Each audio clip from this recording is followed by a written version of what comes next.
G'day, Bomber fans. How you going? We've got a bit to get through today. We've got a cheeky Wednesday wrap, a Wednesday tortilla. We're going to be chatting about training. We're going to be chatting about Zach Merrett, chatting about the fixture, which releases tomorrow, I think. There's also the Wildcard Round and you know what that means for Essendon in our finals drought. There's not going to be any draft talk today. I'm going to do my best to avoid the draft, as hard as that may be. But if you do want to hear about the draft, tonight at 7 p.m, I will be live with Pommy and Oz and a bunch of other content creators.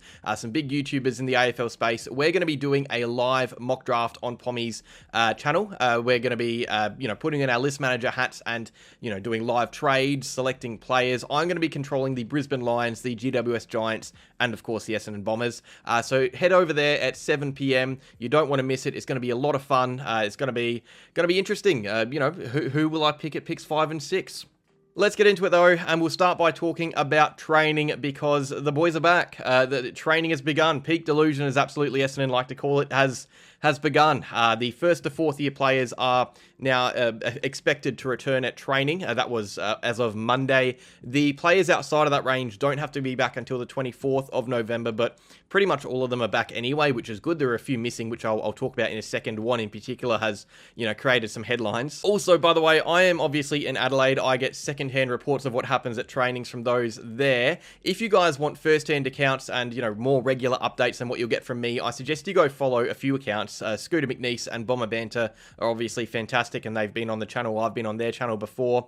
Rick Edwards is another. He's just started up his Patreon, and he posts great content, not only about training, but the draft as well. Charlie Dons, I use lots of Charlie Dons images on this account, posts more than I use, so go over there, follow him on Twitter as well. Those are just a few. There are quite a few more who are always at training, really dedicated and loyal fans that, give us the best information that we can. I will also be bringing some of these guys on potentially to chat about training firsthand and get, more information that what you'll be getting in these videos. But as for now, the off-season has officially gotten underway, which is great. And there are a few things to note. So the first to fourth year players ran a 2K time trial on Monday. That was actually taken out by delisted Carlton runner Jackson Binns. I'll talk about him in a second. Behind him was Angus Clark. Zach Reid is tipping him to have a breakout season, by the way. He said so when interviewed by the media, and you kind of see that with the amount of hype Angus Clark is getting at training, according to those there. Archie Roberts, Jaden Doohan, and Saad El Hawley were up in the order as well. No real surprises there, I don't think. But what I loved was the improvement by Elijah Sardis and Archer Day-Wicks. They were both very high. Both players probably feeling a bit of pressure heading into 2026. Sardis actually is being tipped to play a new defensive role in the midfield, which I think is very interesting. It maybe points to why the club were content to delist Setterfield. It's kind of a role. Sardis probably needs a role to get into that best 23, given his deficiencies in his game, which he is still working on behind the scenes as well. Another new role, by the way, well, not really new, but Kale Jarine is still training with the Defenders, so he's probably going to be back there again in 2026. He obviously finished the year late with the Defenders in the VFL because of all the injuries we had in the AFL, so I think that's an interesting positional switch, one that I didn't see coming looking at his draft year last season. The main thing to note from this early training in the last couple of days is probably the involvement of Matt Innes. There's a bit of a some say a rejuvenated feeling with Innes leading many drills and testing the team physically to be focusing on defensive transition, which I think is very important. That is a big focus at training early. There's also apparently a more individualized program with some of the injury-prone players. I think that is it's interesting because, it's a change apparently to what was happening under Sean Edwards. Early days, Innes is a very big part of training. He is a very big figure at the club right now, which I think, is expected with the injury toll that we had last year. Also, just touching on Jackson Binns before I move on, he is now on our VFL list, so people would have seen that he obviously won the 2K time trial by a decent chunk and were wondering why he was with us. He was delisted by Carlton this year. He's a hard-running wingman type. He's with our VFL is really where this is. This doesn't mean that he isn't an option for the open rookie spot that we have. He could be an SSP candidate. It doesn't mean that he is, though. Like, obviously, last year, Tyler Sellers joined the VFL program from North Melbourne and was training with the AFL boys early, but wasn't really considered for the SSP spot. You had the opposite with Will Hoare, who was training with the AFL side, as VFL players often do. He was being considered for the SSP spot. So there's no confirmation that Jackson Binns is, either just a VFL player or a VFL player looking to, build on his AFL career and join our AFL spot as well. I'll have more information out when, that comes. And I will have a video out talking about the open rookie spot and what we do with it. But yeah, pretty much at the moment, training. That's all. I don't want to get too hyped because obviously this time of the year, it's really easy to get hyped about some, players doing what they do, training. But it's good. Now, externally, the main talking point from training, and, the media has obviously had a field day with this, was Zach Merrett not returning to the club's first day of official training. Now, I'll start by saying he doesn't have to. He is expected to return on the 24th of November. If he isn't back by then we have an issue. But as of now, he doesn't have to be back at training, and he isn't. Usually he is. Most of the time he's going to be there in the first day or two, but he isn't this time round. There is a reason. So he was in Gold Coast for Marty Gleeson's wedding. Marty Gleeson, former Essendon player. Congratulations. He was also spotted at Windy Hill today, this morning, with Jayden Laverde. So he's been doing a bit of an individual program with Laverde and Christian Petrarca as well, and some North Melbourne players I think were involved in the off-season. That's kind of slowed down a bit, but he is still doing that program with Jayden Laverde. He was at Windy Hill today. Some were curious why he was training with Laverde but not at the Hangar, and then that curiosity was kind of squashed a bit when he was spotted at the Hangar. He was there today meeting with coaches and physios. He wasn't training on an official capacity, but he was at the Hangar, met with players as well. There was a nice photo of him with Reece Unwin, Cobden boys. Look, my opinion here, and this is probably going to be an unpopular one because I see quite a bit of criticism, levied towards Zach Merrett in this whole situation, but there are so many players in the competition not back at training yet. Zach Merrett is obviously the main one being talked about because of, the failed trade to Hawthorn. There are some questioning his dedication and commitment to the club. Fair enough. I don't see an issue with it. If he's not back at training on the 24th of November, then we have real problems. But the way I see it, Zach Merrett's probably not going to be captain next year anyway. I do like my captain being there early, and Andy McGrath is there early. He's currently training with the boys. Zach Merrett not being there is the exact same as Archie Perkins and Darcy Parish not being there. They weren't there either on the Monday, and I don't have an issue with that. If they're doing their own, if they're keeping fit, keeping up with their program, to me it doesn't matter. Often these programs that they're on are going to be different to what the younger players are on anyway. Zach Merrett is going to be doing different drills with Laverde at Windy Hill than he would be doing with the club at the Hangar. So eventually he will be back at training. He's obviously popped into the Hangar, said hello. I'm sure he'll be back in the next few days, maybe a week, definitely before the 24th. I don't have any worries about his commitment or dedication. In fact, if anything, I'm more excited to see him as just a player. We've seen Zach Merrett as a captain, probably on his own for a bit too long now. And it'll probably be nice for him to have that welcome change of the burden off his shoulders, someone else being the official leader. Zach Merrett can focus on his footy, which I think he is doing right now, obviously with Laverde at Windy Hill. But yeah, he'll be back at training soon, I'm sure. Some good news, Nik Cox is medically cleared to train. This was obviously talked about and rumoured and reported, but now it is official. The club has officially reported that Nik Cox is medically cleared to train, and he has been training the last few days. He obviously has had some really bad issues with concussion. He had that 2024 late season concussion against St Kilda, I want to say, and then in the off season he hit his head in a training drill and was out for a few months. Came back to try and be back in that AFL side, played a couple of VFL games, and then the symptoms returned, and that is when he met with the concussion panel, and there was obviously doubt about his career going forward. That doubt is now, well, for the time being, fingers crossed, that doubt is gone. He's going to be training with the club, hoping to play senior footy for the AFL side in 2026. He actually, by the way, was in America in the UFC facilities, getting opinions and advice there on his head knocks and his concussion. And I think that's probably looking at UFC, it's a sport where you just punch each other in the head. So there'll be quite a few concussions there. It's a good place to get some advice. But no, the good news is Nik Cox is back at training, looking good. There are some other boys fit and healthy. Ben Mackay's looking good. Caddy's looking good. There are quite a few still doing certain drills and running instead of doing the main training to be a bit more cautious. And there are of course the amount of ACL players that we have. There's also an update with Nick Martin. He is, I don't know about this, but he is aiming to be back playing by Anzac Day, which I think that would be a crazy ACL recovery. I don't think it would be that soon, but the fact that he is aiming to be back that soon, I mean, it shows how hungry he is to play. Going off training and talking about the fixture, which releases tomorrow.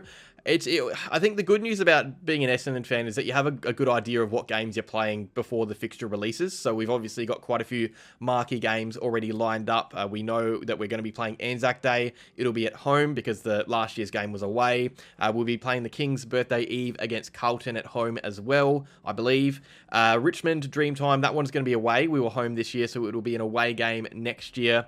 There is also round 1 against Hawthorn. I don't even know if that's been officially ticked off yet, but let's be real, it has. If the AFL didn't fixture Essendon to play Hawthorn on a Friday night for 2026, that would be a massive mistake. You're going to get a crowd there. It's the Zach Merrett Cup. Everyone's going to be watching this game and eating it up. It has to be on TV. It has to be live on Channel 7 on Friday night, surely. What else we know is that the Gather Round fixture has been released, and we are again playing the Melbourne Demons on a Saturday afternoon. We've played the Melbourne Demons, I think, on a Saturday 3 times out of the 4 Gather Rounds that they've been.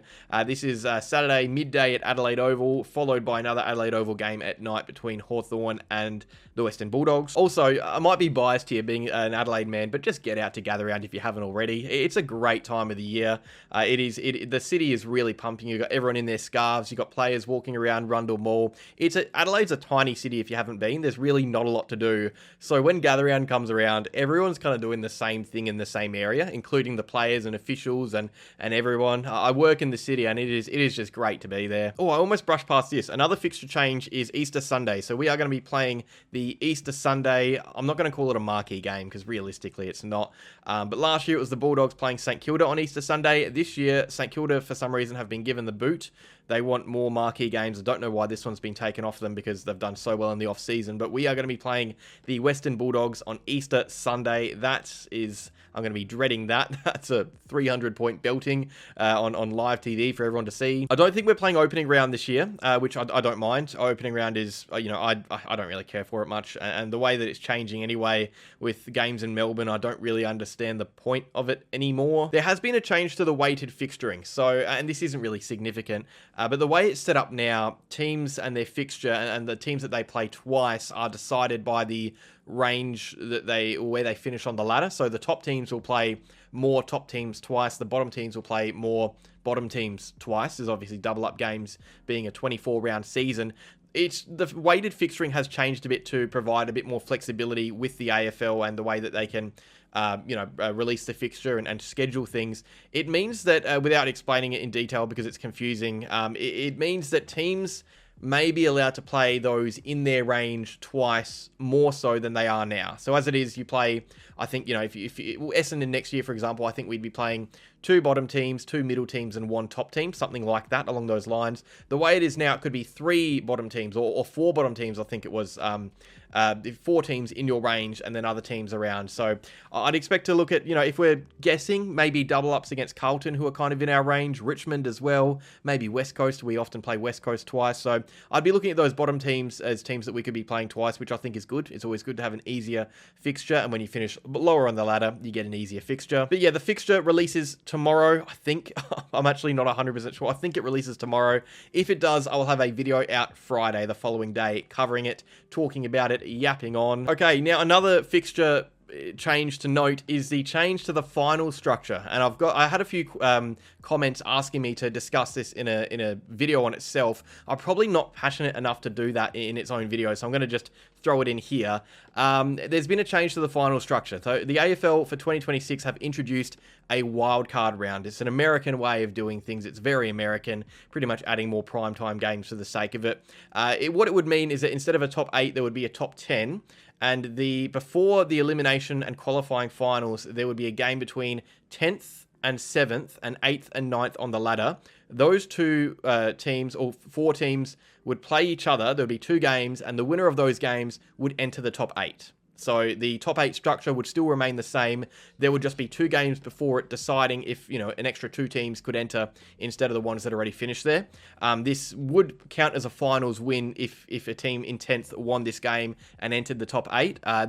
Andrew Dillon was questioned about this, specifically around Essendon and whether it would break our drought if we did win one of these games, and he said absolutely yes, it would. Now, I don't know about you guys, but I don't care about the finals drought, and that might be a very unpopular opinion. And obviously I do care about it, because we're obviously lacking success, and to win grand finals, you have to win finals. But if we were to win an elimination final this year and get knocked out in the semis, I would be as unhappy as I was, to start the year with the finals drought. I think winning an elimination final or getting far in finals and not winning it is the same as what we're doing now. I think every club that doesn't win the grand final is losing. That's the way I see it. And Essendon are just building to win a grand final, long term. So hopefully down the line, we can be doing that. If we win a game this year from 10th position in the wildcard round and it ends our finals drought, so be it. I'm not going to be any more happy than I would be if we finished 15th on the ladder and missed a grand final. The same we would be if we got knocked out the next week in finals. I don't care about the finals drought at all. I'd rather us win grand finals, not finals. My take on the wildcard round as a whole, because I was asked about it, I like it. I think what the AFL is doing here is adding more, primetime footy. They're adding more high stakes footy. It is not only broadening the competition and allowing more teams to be there at the pointy end of the ladder of the season. It's giving you more games, more high stakes footy. Like this year, right? The top 8 was sorted so early. It was actually a top 9 for most of the season, but you had teams like Sydney who were genuinely good to end the year, kind of stuck in 10th because they had a bad start to the season. That would be gone. Sydney would be playing finals, playing to win finals, playing good footy to end the year. As it is right now, and especially with Tasmania entering the competition in a couple of years, there are more teams that miss finals than there are that play finals. And those teams that miss finals, most of them, their seasons are done weeks before the season officially concludes. And I don't think that's good for footy. You have teams that are playing dead rubber games. This way of doing things, you're going to have less dead rubber footy. You're going to have more high stakes footy. You're going to have 2 extra finals. So you have 2 extra elimination games, which is always good. Elimination footy is good footy. I think that makes sense. You get more teams in the mix. I don't think 10th and 9th are going to win the grand final anyway. They're probably going to get knocked out the next week, but it doesn't matter. It still gives those teams a bit of hope. You have more teams in the mix, more teams discussing finals footy. I get that there's a big outcry about it. I personally don't understand the outcry that much. I think this will be forgotten in a year's time as soon as we get used to this, as it was in the 90s when the competition changed from a 6-team final structure to an 8-team final structure. Like, this has happened before. And now, again, after, there were complaints about that system changing, we're complaining about this system changing because we're used to it. I think the same thing's going to happen. We're going to get used to the 10-team final structure eventually, especially when Tasmania enter the competition. Yeah, I like it. But you know what, guys? I think that is all I have to discuss today. I think that is all the yapping I can do until tonight. Remember, tune in at 7 p.m. on the Pommy and Oz YouTube channel. I will be doing my mock draft with him and other creators.